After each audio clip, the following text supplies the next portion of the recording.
And NU PNR204 week 2.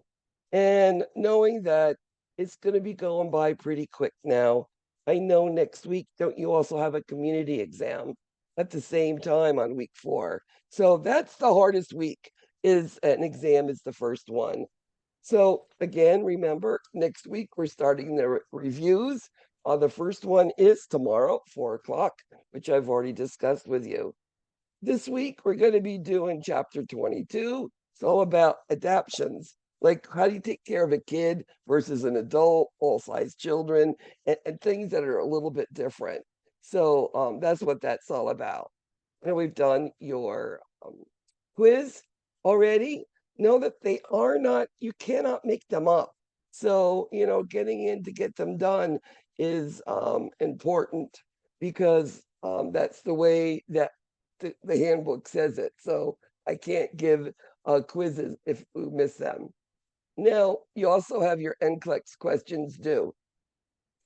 Now, make sure your NCLEX questions are what it's asking for. It is growth and development, okay? It is not on pediatrics. It's growth and development, and you pick infant, toddler, preschool, school age, and adolescent, and do the growth and development there. If you do not get your NCLEX questions or not submitted correctly, I'm going to give you a 0, but don't worry. That's just alerting you something's wrong. And I'll put in the comments what you need to do in order to get a grade. All right. And I will not take off any deduction for being late, because you tried, you got something in, but it wasn't correct. All right. So I will work with you regarding that. So let's go ahead. What the way I teach, I'm going to do a PowerPoint, and hopefully I'll have enough time to do the Kahoots. And I believe this week I will be able to. Wait, hold on. That's the wrong chapter. Give me 1 second.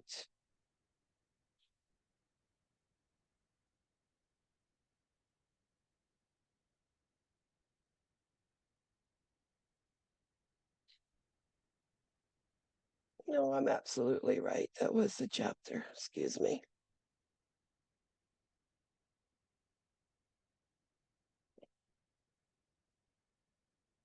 I've been doing so many things to get ready to go to Jamaica.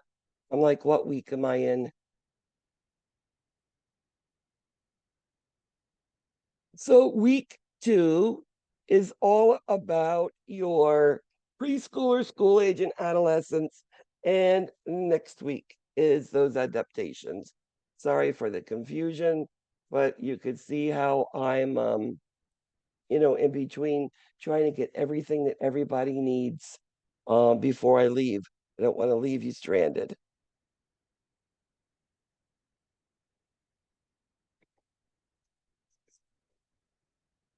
So we've learned about infants, we've learned about your toddlers, and now we're going to learn about your older kids. All right. So let's first talk about preschool children. We've done infants. The first 28 days of their life, they're called a neonate. And then as they get older, up to 1 year, they're an infant. At 1 year to 3 years, they're called toddlers. And now we're into the preschoolers, which is ages 3 to 5 or 6, depending on your book. And then it becomes school age, which is your 6 to 12-year-olds. And after that is your adolescents. And let's talk about preschoolers, ages 3 to 5. Now, as infants, they grow really quick, really fast, and they require a lot of nutrition because they're growing so quickly. I mean, they triple their birth weight in the first year, and they grow 1 inch a month for the first 6 months. So they need a lot of food. Now, as they're getting older, it's slower. You're going to have its, height, and the weight is not gaining as much. So we really don't need as much food. And it's actually, these children aren't eating enough, and we're getting afraid that, they're not eating enough. What's happening? But As long as they're alert, cognitively aware, gaining some weight, it's okay. Their gross motor skills, fine motor skills become more and more refined. That child who was wobbly and walking and running and falling becomes more adept. They're not going to be that wobbly anymore. Becoming really alert, being aware of their situation. A preschool child is at that age where they're getting ready to start preschool, or they're gonna start getting ready for kindergarten, right? They're talking, they're being able to express themselves. Before, as a toddler, they would say some words, but they didn't. It was sometimes very difficult as a parent or an adult understanding what are they trying to tell me, right? So now they're getting better at that. They're more into cooperative play. Well, what's cooperative play? Remember, toddlers don't share. It's all me, mine, autonomy, right? They play, but parallel, which means they're next to each other with their own toys playing, and you're not getting one of my toys. That's toddlers. When it gets to preschoolers, now they're in groups of two or more children, and either they're just playing together with all the toys and sharing, or it now comes to the point where they're cooperative play, which means they are playing together, two or more children playing together, and there's a goal at the end. Whether it is a board game, somebody wins, or maybe they're building a sandcastle and the sandcastle's done, or they're building a racetrack and they finished the racetrack. There's always a goal that has been met. They have to do something and meet that for somebody to win or for the game to be completed. Their memory is amazing. They're starting to remember all things. Don't tell a kid tomorrow we're going to do something and then you don't do it, because they do remember these stuff. So that's quite amazing how they can do that. They're getting more control of their body functions. They're becoming potty trained, right? Their attention span's a little bit longer, but it's about 15 minutes. Don't try to hold a preschooler more than 15 minutes, because their mind goes somewhere else. It's too long. And now they're not as afraid for mom and dad to leave them somewhere, so that they're not afraid when mommy says, all right, you're going to go to this person and I'll see you later. It's all right, fine. A toddler will cry and go through that separation anxiety, right? And maybe even the infant's not going to be as happy. So preschoolers, um,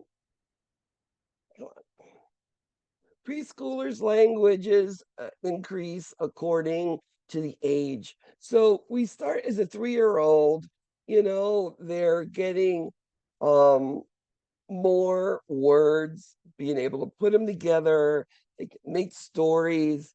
By age 5, they're asking lots and lots of questions. They want to know about everything. Their social ability. Now, 3-year olds are this fear of loss of body parts, like castration is one of the things they're worried about, very concerned about it. Um, and then 4-year olds, all of a sudden, they talking about death and dying. And I was like with my grandson, what is this death and dying? And who taught him about it? But it's like all of a sudden that's what happened. And the 5-year old, more dependent. Go take your bath. Go get your jammies and go take your bath. And now they're more responsible and more independent. Their understanding, 3-year olds are now becoming angry and they don't want you to take their stuff, right? It's hard. But as they get older, they understand, and now that we'll share. They are understanding things. By 5-year old, they can take my iPhone and play with it and go to YouTube and go to shorts and play games. And like, I'm like, how did you get there? How did you change the screen? How did you put a new picture there? At 5 years old, they're really getting smart in that regard. Physically, 3-year-olds, they're trying. They want to help. They want to help mommy and daddy do stuff. 4-year-olds are starting to get more, they want to show you what all they can do. Look, look, look, look, mommy, look, look, right? I remember hearing that even like going to the pool and they're jumping in the pool, or they're dancing and doing cartwheels, or they're drawing and look what I did. Look. It's part of it, and you have to look at it, right? Also, they are physically able to do things like jump on one foot, ride a tricycle. They're able to use hammers and scissors and all of these things. Their play, as I said, I've already discussed it. 3-year-olds, the parallel. It's the end of the toddler, like don't touch my toys, next to each other, no sharing. And then it goes into a bunch of children playing together, no goal. And then the cooperative play is there's a goal. There's something that they're working towards.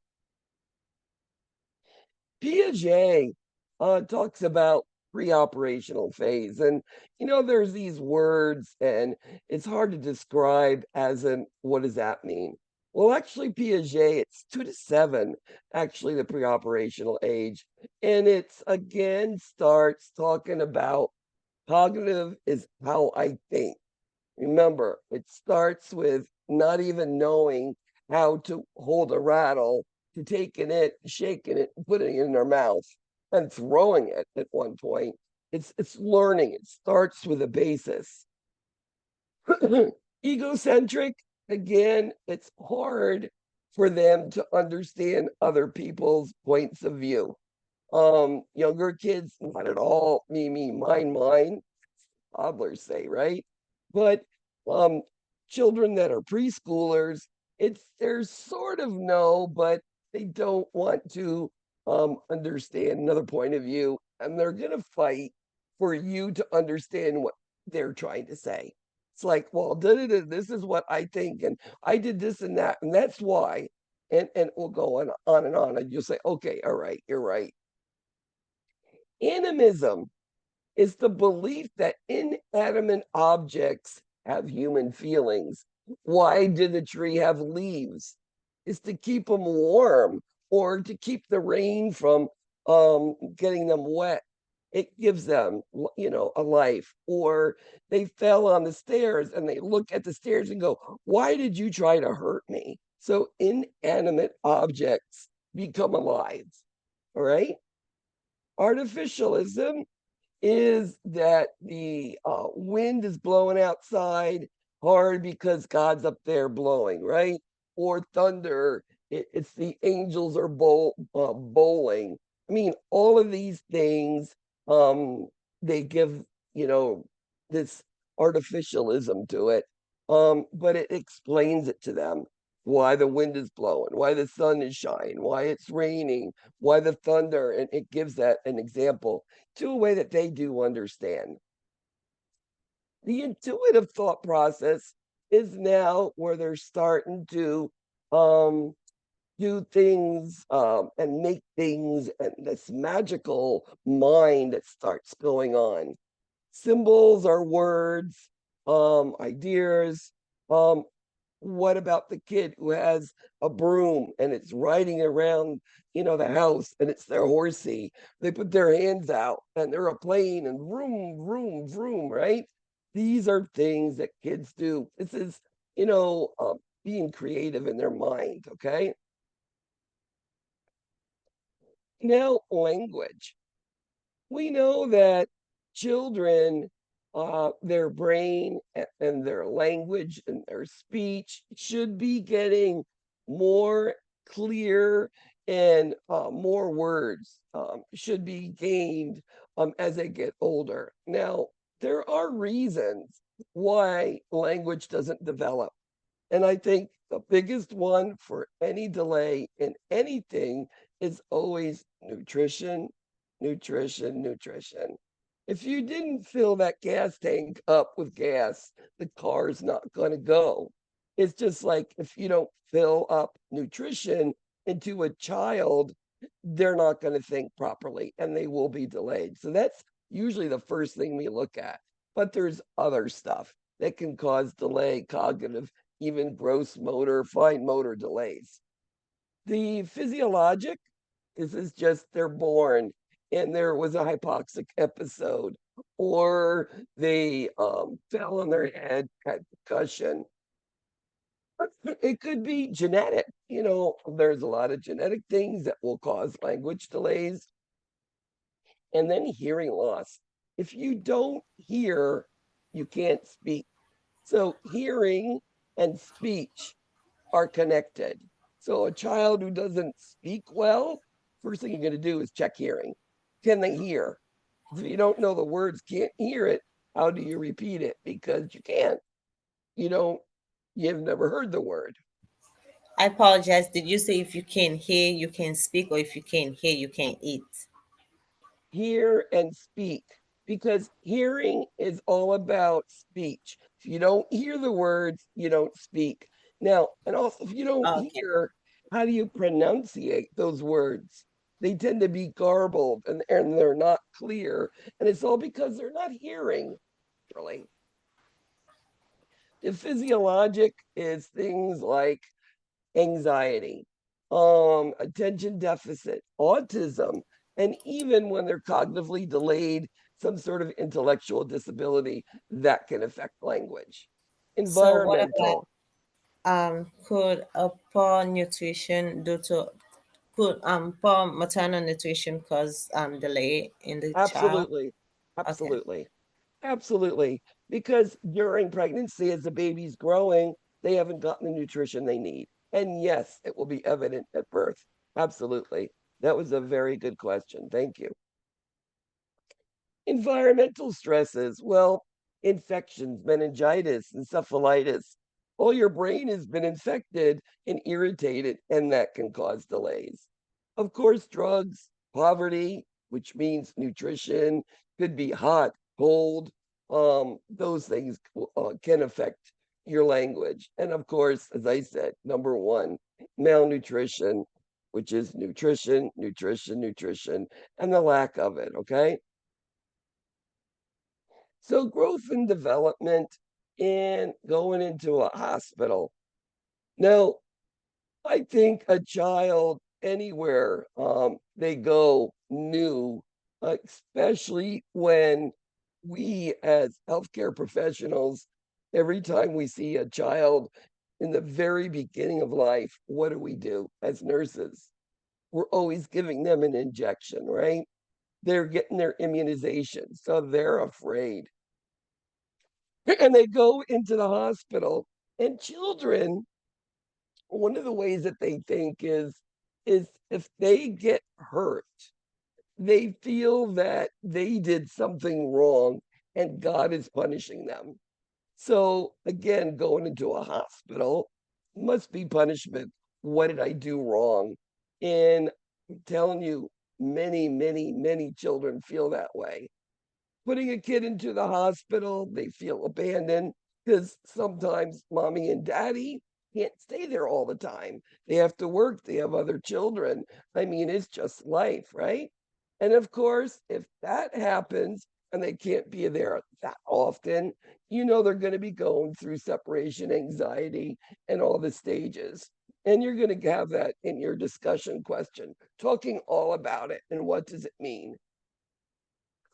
Now, nurses sometimes it's not the listening, sometimes it's just watching. You can watch a child. How do they play? How do they play with others? Do they like to be alone? Do they like a lot of noise? Are they working together, the kids? Are they telling the other kid what to do? And then how long do they pay attention with the other kids as they're making a play or they're making, having fun together? All of these things can really tell you a lot just by watching. I think bedtime as the younger kids is really hard. They don't want to go to bed. And we know that putting them to bed at night sometimes for some parents is a big deal. So, what is recommended? Well, they feel that, of course, bedtime should be a certain ritual that's done. So, before they have to go to bed. It's not outside running around screaming and yelling. And then it's like, okay, come on, let's go to bed now. They need that quiet wind down time before they go to bed.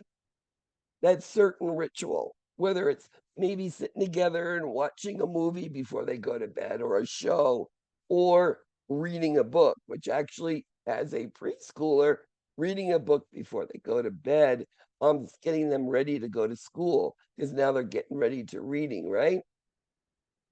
And we know children going to bed are going to come up with all excuses. Why? I have to go to the bathroom again. I need something to drink. I need to kiss the cat again. I need a hug again. Give me another hug, mommy. Where's daddy? I didn't get my kiss. And it's all of these things that they go through. And it's something that it's attention getting, and it should be all right. That's enough time for bed. Now, each year in preschooler, they gain about 5 pounds, 2.5 to 3 inches. So it's really little. If you look at year number one, they went from 7 pounds at birth to 21 pounds at 1 year old. So that's the biggest time of biggest growth. So it does slow down. They're standing more erect. They are getting more slender, not so big and pudgy, that big baby fat that they see. They're running, jumping, skipping, hopping. By three, they should ride a bicycle. And they start looking at, is it right handed or left handed? Many kids use both hands all the way up. My grandson, both hands, throw a ball with the right hand, throw a ball with the left hand. You know, he would write with the right hand, write with the left hand. And then when he finally went to preschool, he's a lefty. And that's the way he does write, but uses both. So handedness, that's what that means. Is he a righty or a lefty? They can use scissors about age 4 and tie shoelaces about age 5. Now, today, does every kid have shoelaces on their sneakers and shoes? They don't have them anymore, do they? They have all those Velcro straps. I mean, I remember being a little kid and learning how to tie my shoes and getting so frustrated with it. But today, these kids really don't have to. They like to learn. They like to learn their shapes and their colors and to remember it and show mommy and daddy how good they're doing. Their vision's better. Their thinking is still egocentric. It's still about themselves, and what they want. And concrete means they their thinking is only what they've seen, done, touched, or smelled before. Concrete. I've seen it. I've touched it. Okay? That's what that means. Their sentences are going up to about 5 or 8 words, where age one, it's one word, maybe 2 syllables, right? So 3 to 5, we're up to 5 to 8 words. They're starting to learn that there's differences with boys and girls, right? And at this point, they say that you should use words that are real. Not like a choochie and a cha-cha. It's a vagina and a penis. That's what the books say that you should use about it. They are now getting into learning about that they have a body part, right? And masturbation is extremely common, and they do like to touch themselves. And what I say about it is if they're doing it in a room of people, they should be taught that's private, go to your room, or go somewhere else. You don't do that in front of people.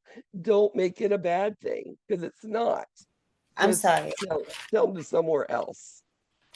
So you saying if you see a child, if someone see a child touching themselves, you can ask the child to go to a private area or stop Yeah, them. just tell them that that's not appropriate in front of people. Go to your room. If you itch, make Oh, it very non-specific and don't make them feel bad about touching their own selves. okay. Okay. They do Okay. have imaginary playmates. they're always talking to their friend as they play. Ever see a preschooler sitting there playing with toys by themselves and they're just having this huge conversation? This is part of that playmate. They do have I have a fears. question. Sure. I'm sorry, it was about the sexual identity. So, when you were mentioning about telling a child to go in a private area, obviously there has to be certain type of touches for that Right. child that needs of conversation, because there are inappropriate touches, right? So, is Oh, there absolutely. But if their hands are in there and they're touching themselves, right, initially, unless this is like going on all the time, of right, course, okay, you would sit down and have a conversation. But okay, okay, just that masturbation is normal and they do touch themselves. okay. And it's not for us to make it that it's a bad thing, but there's appropriate touches, like you said, and appropriate places to touch themselves. You don't encourage it, you don't make it a bad thing. It's both of them. It's that fine line. They are when they're younger, they're more aggressive and they want their points made. But again, it starts to calm down. They're getting a little bit more understanding. And then Erickson, it's the sense of initiative versus guilt. And they want to do things, but they can't, like to help and to be, a part of the family and doing things, but they can't always do it. They're not able to. And that's the guilt. So let's look at the theorists and look at your preschoolers. Freud's all about psychosexual. So when we're a infant, it's all about oral, right? They want to self-soothe through the mouth, the pacifier, the non-nutritive sucking is what it's called.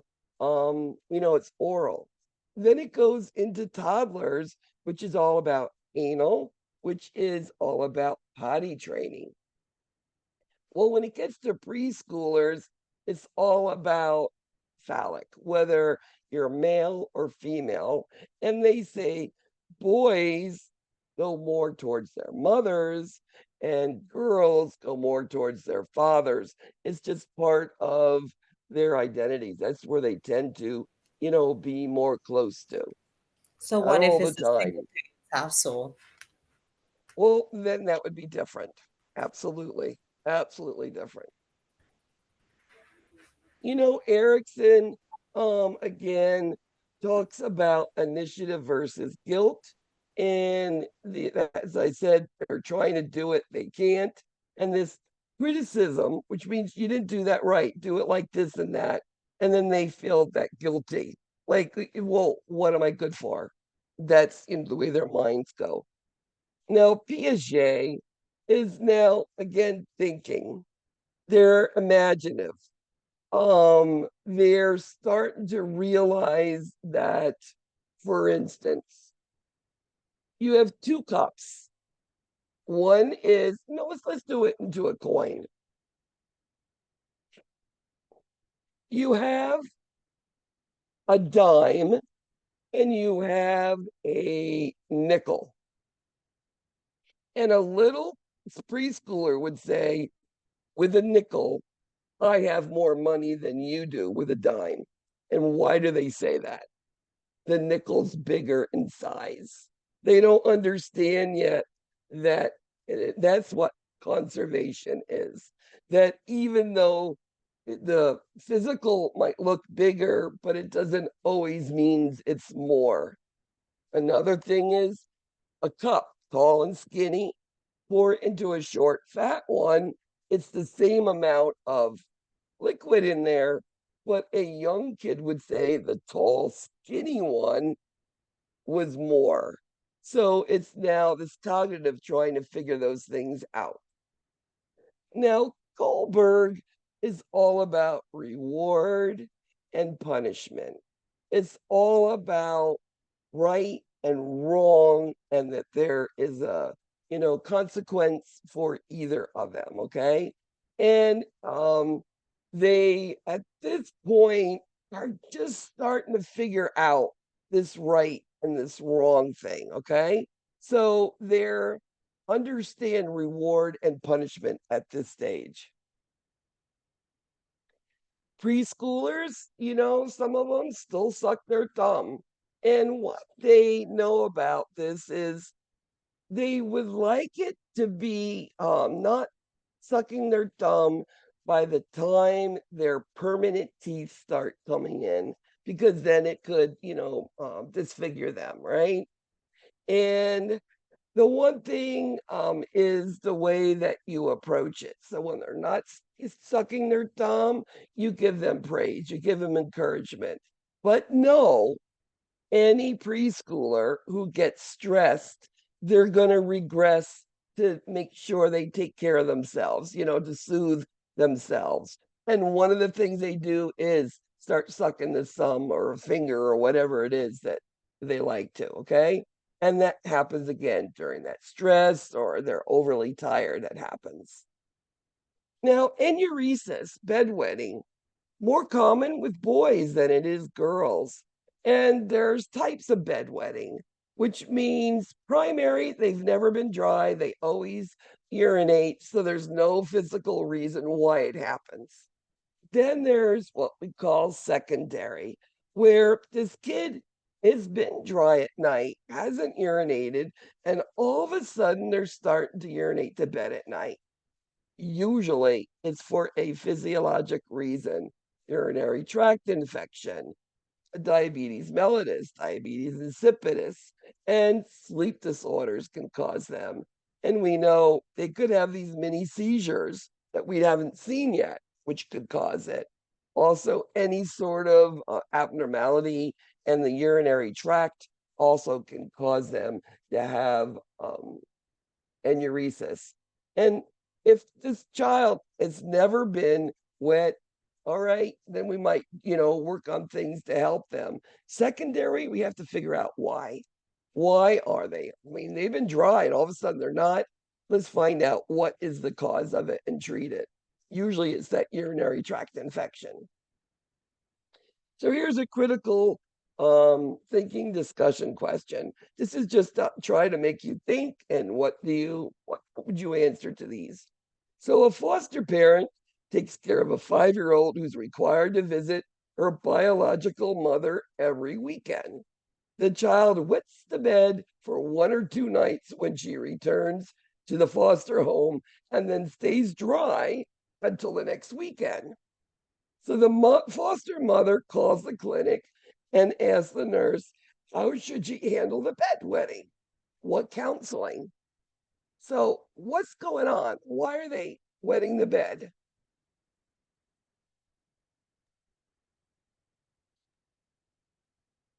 It might be Could be Maybe. stress. I would say anxiety from the adjustment. I think it will be more, yes, psychological reasons.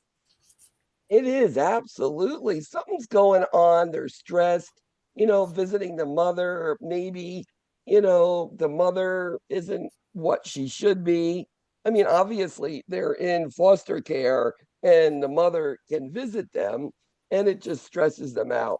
Could be worried about the foster mom being upset that she's visiting the mother. There's so many reasons that could cause that kid, to be stressed about that.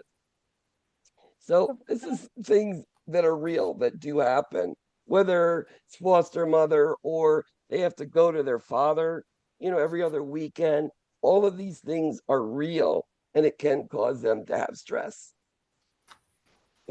So preschoolers, guidance and discipline. Well, preschoolers, active. They're in the, they really like to be a part of things and talk and they're curious, but sometimes their behavior gets a little bit too much and there does need limits for it. And this is something that the parent really needs to sit and let the child know what are the limits to the behavior and what's the expectations from them.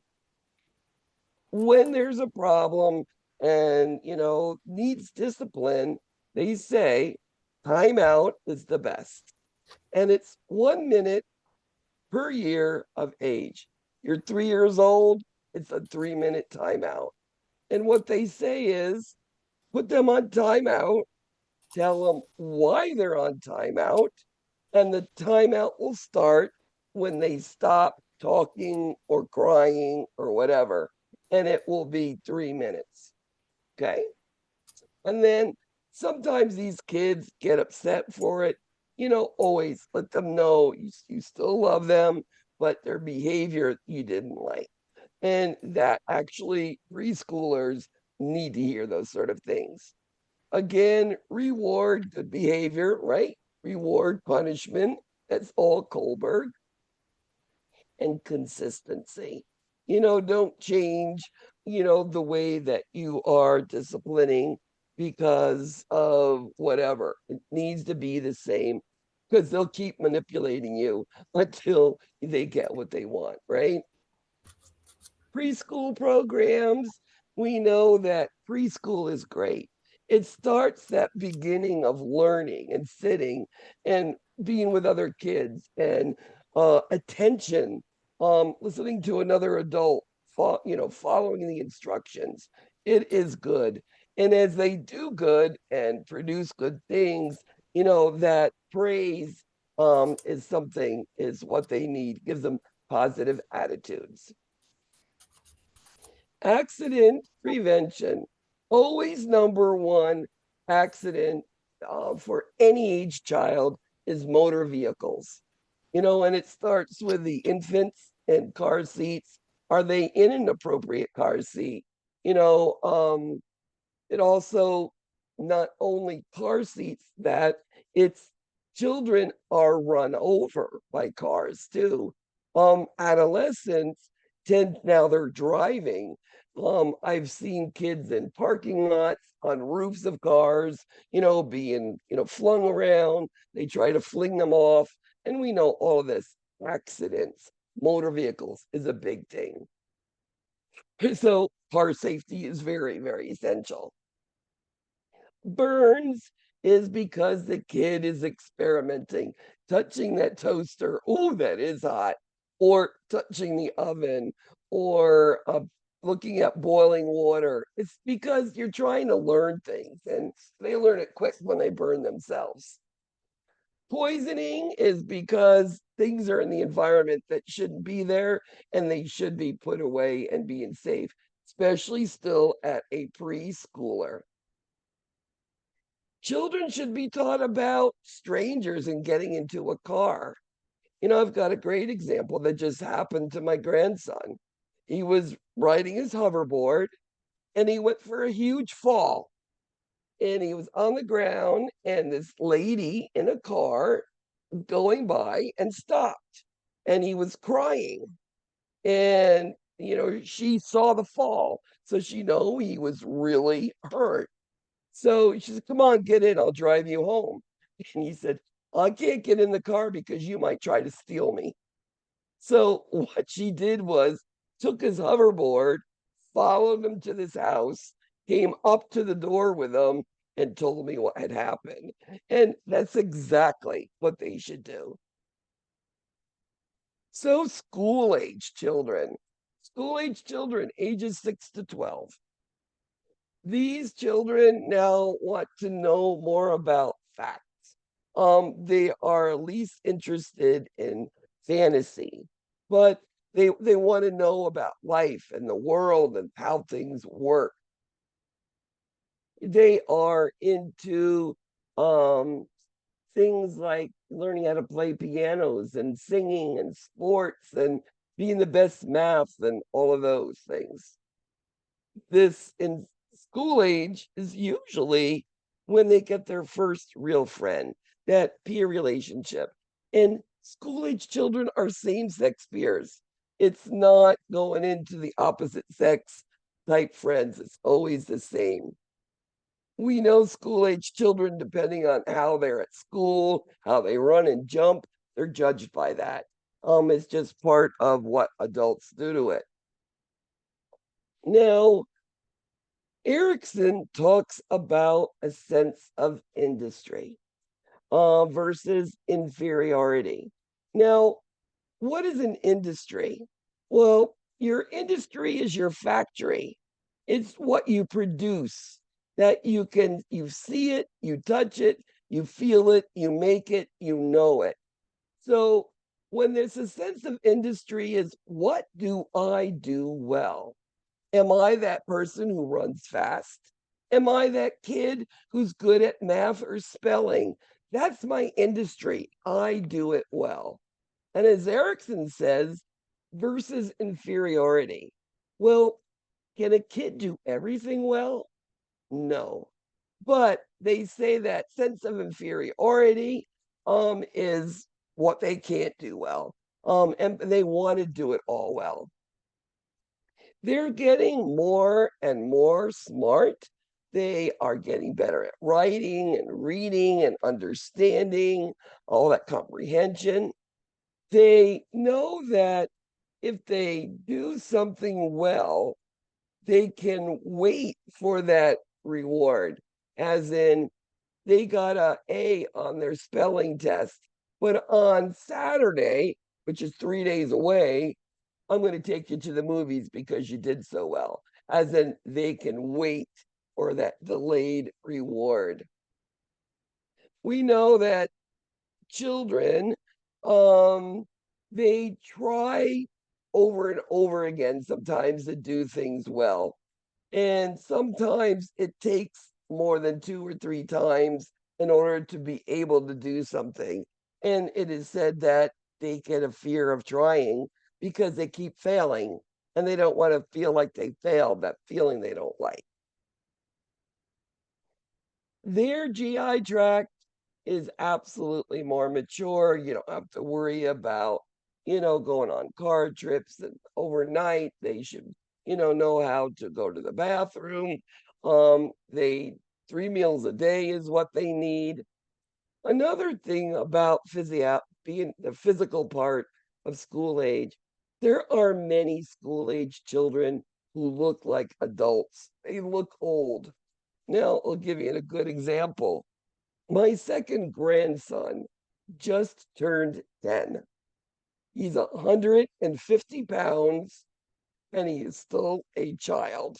But when you look at him, he looks like a teenager, like you want to treat him older than what he is. So, one of the things with school age is don't just say, oh, he looks old and treat him older.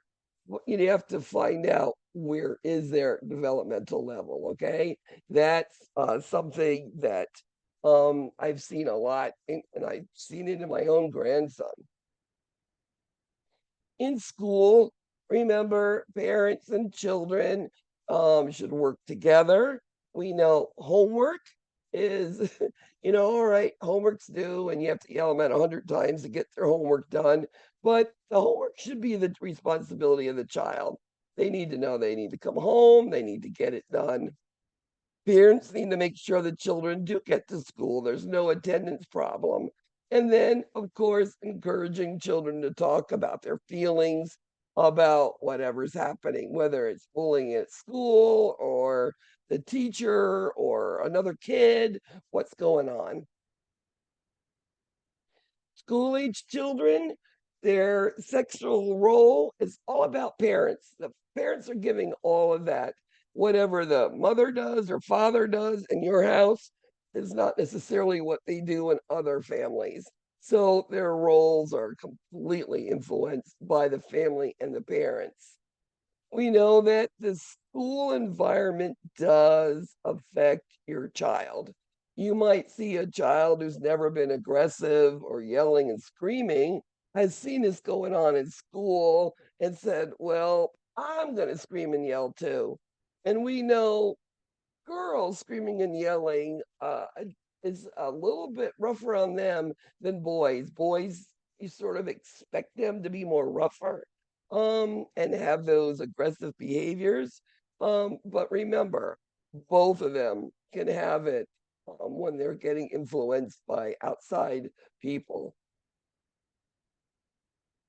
When we have children and they're around other kids, remember that there is this whole world of new slang. And I don't know what all of the words mean, And it's one of the things that I've said with it. What does that word mean?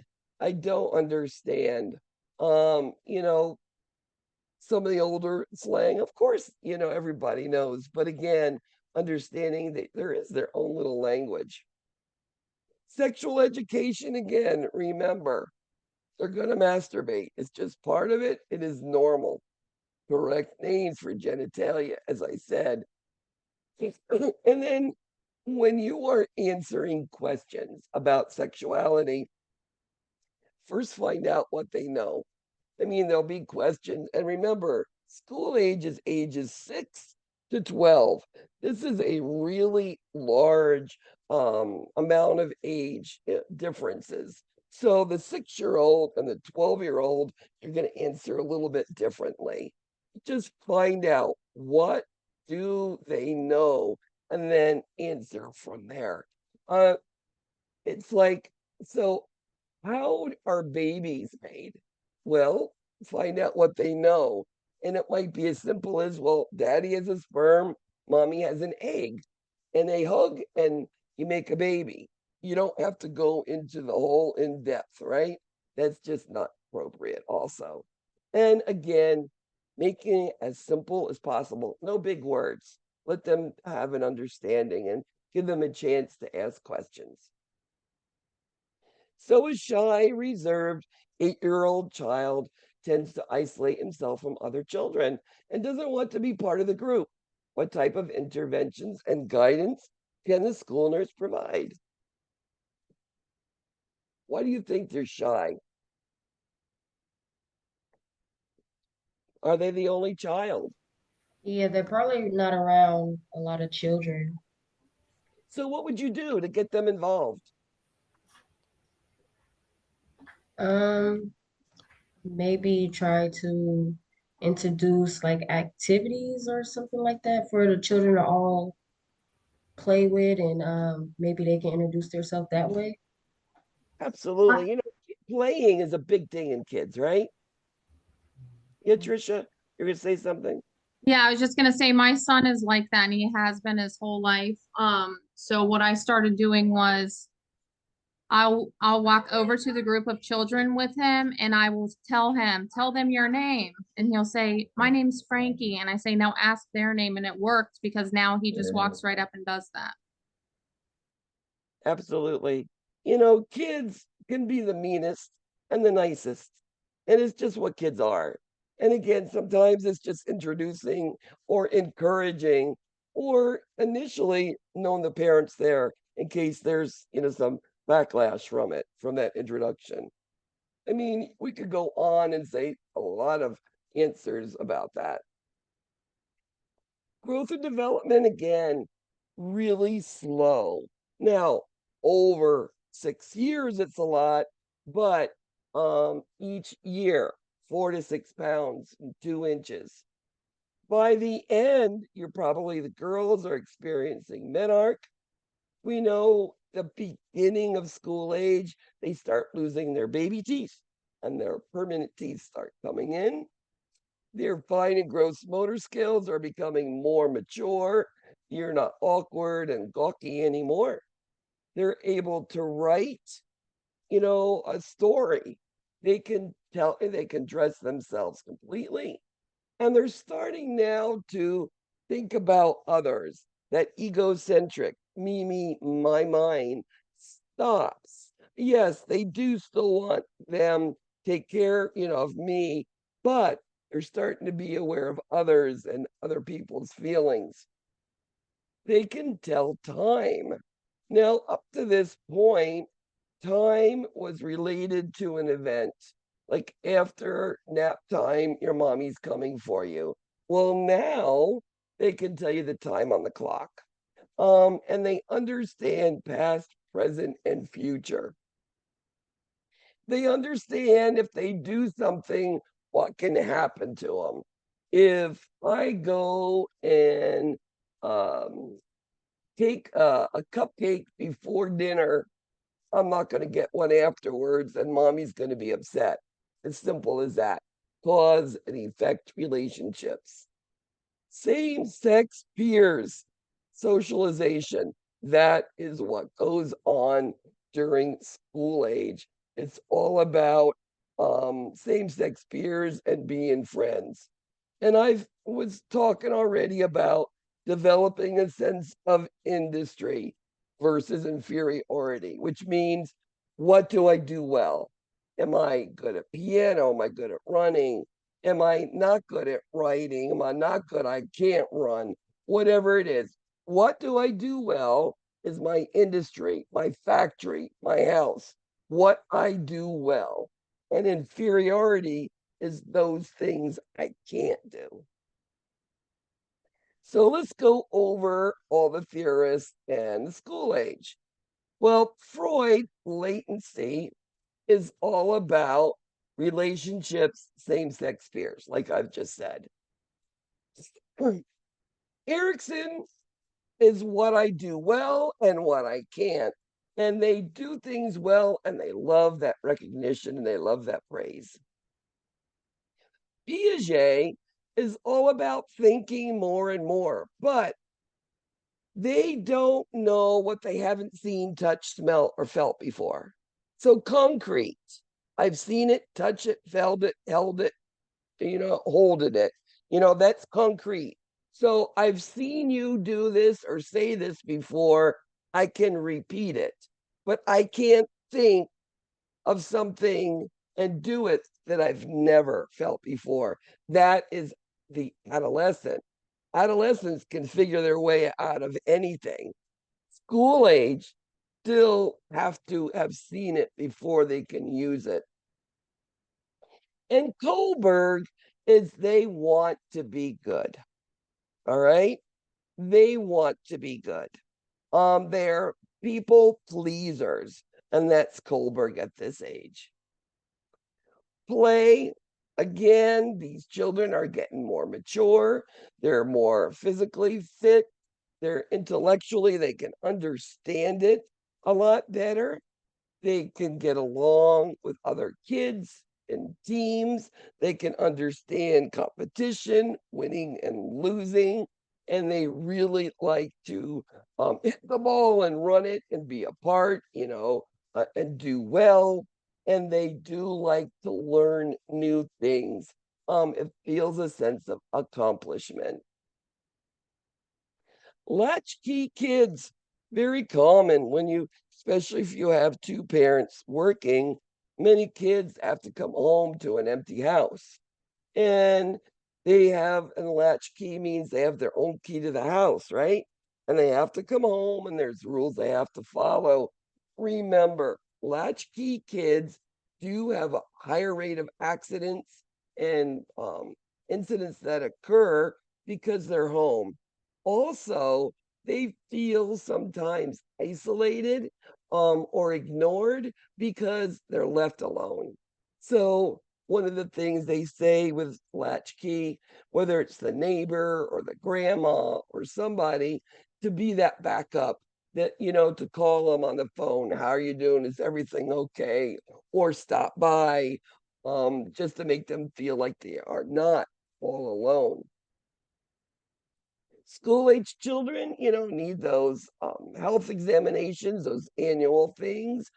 They should be checking vision and hearing, any disabilities at all, making sure that they're the best they can be. Do they need glasses? Do they need braces? Those sort of things. We know physical activity and getting up and moving is important, and doing well at school is another thing that gives them a sense of accomplishment, makes them feel better also. If a school-age kid needs to go to a hospital, just a simple explanation why. And to tell them, what's going to happen, again, on their developmental level. Again, 6 to 12 is different. When they get and need to be in a hospital, especially if they're for a longer period of time, they still need to keep up with school. They don't need to get behind if they're at all able to do that.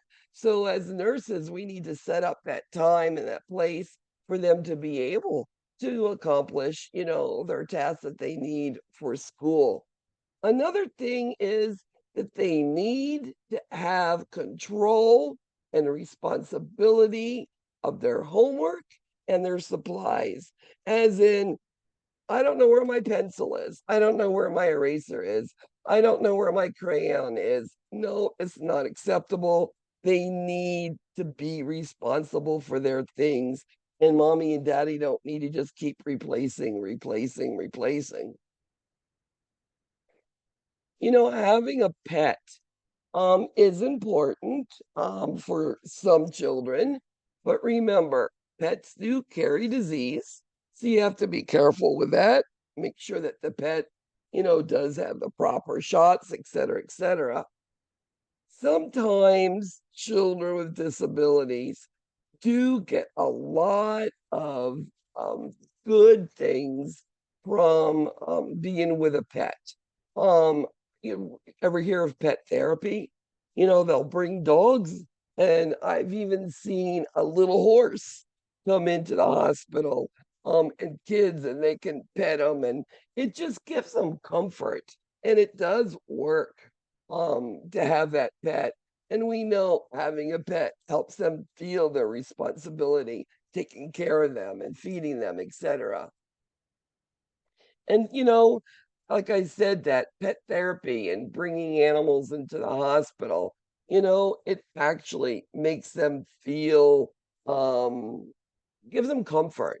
So pets are a good thing. But again, remember, there is that chance of disease with them.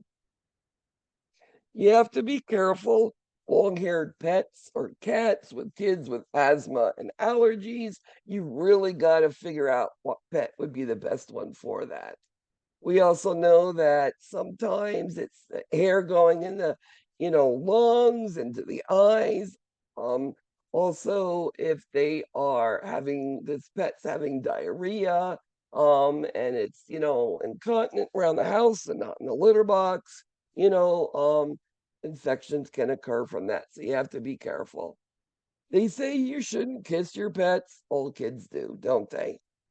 They shouldn't sleep in the bed, but you know that cats can jump in there, and so's that dog. You just got to be careful. Christian just got a cat, little Roger, and immediately that cat jumped up, was on his bed, and slept with him the first night. So, it's we just got to be careful, don't we, with the disease and the urine and the stool, etc. So adolescents, adolescents are a really difficult group to work with. They are going from being a child into being an adult. They're looking for, who are they? Who am I? And it's now we're getting those secondary sex characteristics. We're getting breasts, and we're getting curves, and our testicles or penis are getting bigger, and we're getting hair in places, and these are all things that do occur. We know Freud talks about intimacy, with the adolescents, it starts. And we know a lot of time these kids are off with what I've always told my kids, with your buddies and them. They want to be out playing ball, going to movies, going to the mall, whatever it is. They're being separated now from the family, least time with the family. So you start with the infant, always with somebody in the family, and then it gets up slowly by slowly, getting more and more separated from the family, and then other people are influencing child at that point. Another thing adolescents do is looking for their sexual identity. Who do they like? Boys, girls, both, whoever it is. And then, of course, what I want to be. What's my career choice? Where am I going to go to school? What college? It is a rapid physical and physiologic changes. The pre-adolescent growth spurt, somewhere at age 12, which lasts for 2 to 3 years. You grow 20 to 25% of your total height at that point. And this is rapid. So you are now going from a child into an adult. You're growing like crazy. And this is all a lot to work with these adolescents because their bodies are changing. They have no problem dealing with stresses and pressures. One of the things is to maintain that open communication. And adolescents don't always like to talk to mom and dad. They're not, sometimes there's things they can't tell mom and dad, or they're going to be punished, right? They need to know how to make positive lifestyle choices, and to try to be safe. And again, that's through communication. They're going more into being independent with less need for mom and dad. So yes, they still need mom and dad. They still, if you have both parents, but they are more independent, making their own choices. There is a lot of trouble with parents and children talking because with each other, and mending to the rules. Children that are adolescents feel like they're old enough now to make their own choices, and mom and dad still wants to be able to tell them what and how to do and when to come home. And there has to be that communication to make them both on the same page. As I said, with this growth, their bodies are changing so quickly. They've gone from pudgy and now they're getting curves, right? They're getting taller. And the one thing is, with adolescents, now they're grown-ups. There's rules of society that they have to conform to. And they have to realize what they are and how to do that. The age of puberty varies. They usually say girls start 2 years before boys. They say there's a growth spurt that goes all the way to 18. But, my oldest son was 5'7" at age 19, and he went into the Army. He came home after 2 years of basic training and whatever, and being deployed. And he came home, he was 6'4". So he grew after 18. It was crazy to see this skinny little 150-pound, 5'7" kid. All of a sudden he's 220 pounds and 6'4". So does it end at age 18? Not all the time, is my point. So again, their appearance, they're gawky, they're growing, they've got pimples, those sweat glands, and they're trying to deal with how the body is changing so rapidly, at this age. Now, Tanner stages of sexual maturity. You'll see this again. And what it just says is you start with nothing and you add up to something. All right. So, what do we need to know about sexual maturity and males and females? Well, first stage of sexual maturity on a male is testicle enlargement. Okay. First stage of females in sexual maturities is breast buds. So after that, it's just more and more and more. And that's how you sort of know stages 1, 2, 3, 4. Now, Piaget, as I said, adolescents don't have to see it before. They can figure anything out to get what they want. I mean, any of you as teenagers, or if you have teenagers, you know that you told them, no, you're not going out this coming weekend because you did da da da da da. And that teenager, adolescent, really wants to go out, that coming weekend. So what does that child do? Everything they can to make you change their mind. They're going to take out the garbage and make their bed and do the dishes and get an A on an exam. Whatever it is they can think, formal operations, they try to figure it out through formal. All right, what do I have to do to get it? And they figure it out as best they can. And many times the mother will say, okay, you've been so good. All right, go ahead. Because these children are very smart. They know how to get what they want, right? Now, in taking care of adolescents as a nurse, remember, you're still an adult. It's hard to many of these adolescents even talk to their parents. So being an adult, it's going to be hard to talk to me too. So if we get there, get on their level, all right, make some conversation with them, make them feel comfortable, you know, these children will talk to you more. You should be able to sit there and sympathize with them, and you sit there and listen and let them express themselves. And sometimes adolescents just want somebody to listen to what they're going through. So Freud is a sense of identity. Who am I? What am I going to be? And then it's the sense of intimacy, as in now, um, we are looking at who am I? I'm going to try things. I'm going to be experimental with things. We know cultural and your spiritual background makes a decision in what's going on with you.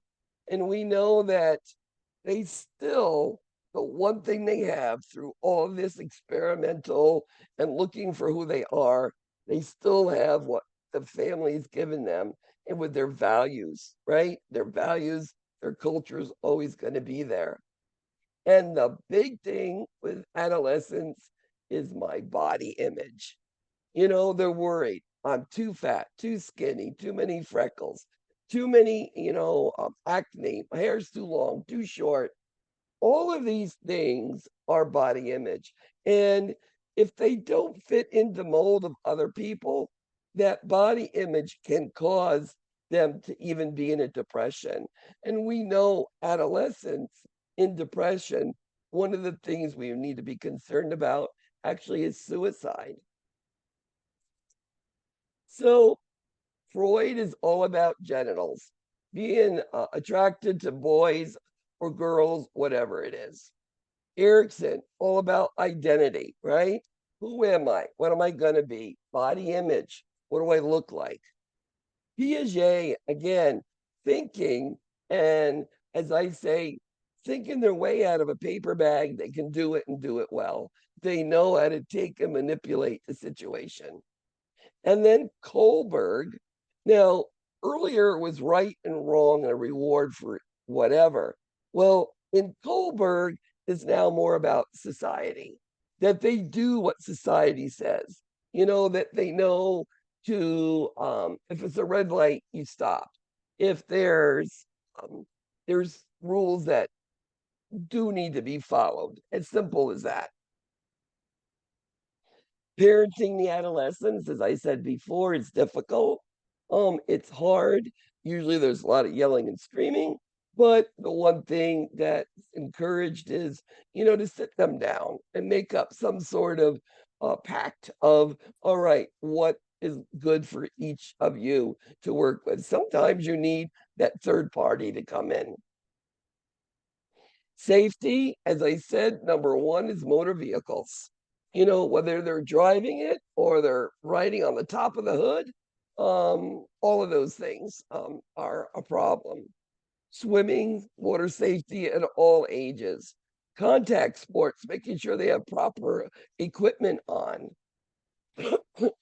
Females, eating disorder. I'm too fat. I need to lose weight, right? So there's two eating disorders. One is all about not eating anything and exercising like crazy, losing weight. The other one is bulimia nervosa, which is eating everything but vomiting. They both will have a child who is really thin. How would you know the difference? Bulimia, you're vomiting. And when you vomit, you've got gastric acid in the vomit, right? And it rots the teeth. And that's usually what will clue us the difference between anorexia nervosa and bulimia, okay? Also, one of the things that we see is amenorrhea, or they're not getting their menstruation. A lot of the times it's hormonal. Sometimes it could be due to that eating disorder too. And then, of course, osteoporosis is when you're not getting good nutrition. Of course, your bones will be weak. Drug use in the adolescents, they're experimenting. So we have PACE. We're looking at the parents, the alcohol, automobiles, cigarettes, and education. These are things that we'll look at. And if they have 2 or more problem areas, it's something that a referral that should be made so they get the professional help that they can. Because if we see an adolescent with really bad mood swings, or they're by themselves, these things are big clues that they could be experimenting. And of course, the best weapon against drug addiction is education, and it should have started back at school age. As I said, depression is a big thing because they don't know how to deal with their body images, or their best friend just started dating the guy that I like. So now I don't have a best friend. I don't like, and the guy doesn't like me, and a lot of this as an adolescent is a big deal. And they go through this depression. Drugs, we know, can start that. And how would you see depression? How would you know a kid's going through it? Well, it's very similar to like if they were on drugs. All of a sudden, their A student is no longer a student. They're not showering and bathing, their appearance, or they are moody, as in they're snapping and aggressive, things that they never were before. And one thing that is said about suicide, if any child, adolescent mentions that, they do want to kill themselves, you need to take it seriously, because adolescents, many of them will. It's that age where life is over because of whatever incident happened. So school nurses can be that instrumental person, seeing a kid who's having issues, and then calling them in, trying to talk with them. In the school, having brochures and school numbers and all of these things there for them available so they can go looking. Adolescent pregnancy, it's a big deal. Children they're all about, they're the exploring, having sex, and of course, pregnancy. One of the things that can cause some risk factors is how old are they? I've seen babies born to as young as 11 in the newborn ICU where I've worked. And it's a baby having a baby. Now, a lot of these families are not the family, the good family, let's say, just one that doesn't really pay attention. So with pregnancy, are they, again, it was mentioned before, does bad nutrition during pregnancy can cause problems? Well, absolutely it can. So nutrition, and then do they have a place where they can go and get checked their pregnancy as it's along? We know that the first trimester, they find out that they're pregnant, and it's sort of, they don't understand yet because they don't feel it. And then by the second, they feel it, and then it gets to the point where now they're going to be getting ready for the baby. Now, adolescent nutrition is a big deal because adolescents, again, body image, they tend not to eat as well as they should because they want to be thinner, right? They want to look, better. And this can cause problems. Also, remember, you're doing that big growth spurt, right? And that growth spurt needs nutrition, just like that infant needed it also. There's and these adolescents tend to get a bottle of water and get a power bar and run out for the day. And they're so busy that they're really not eating. And it's just because their lives are so busy. One of the things that we have to be careful about is also with children or like on a vegetarian diet or special diets, are they getting enough of what they need? One of the things, sports, they need extra calories. So they're getting what they need. They're saying also alcohol, and yes, adolescents do get into mom's alcohol, and caffeine shouldn't be consumed. And because today a lot of kids get these scholarships from sports, they are using these anabolic steroids, and it can cause problems with not only bone but also heart valve damages. So something to remember. Sex education, again, um, depending on how old are they, 12 or 18, makes a difference.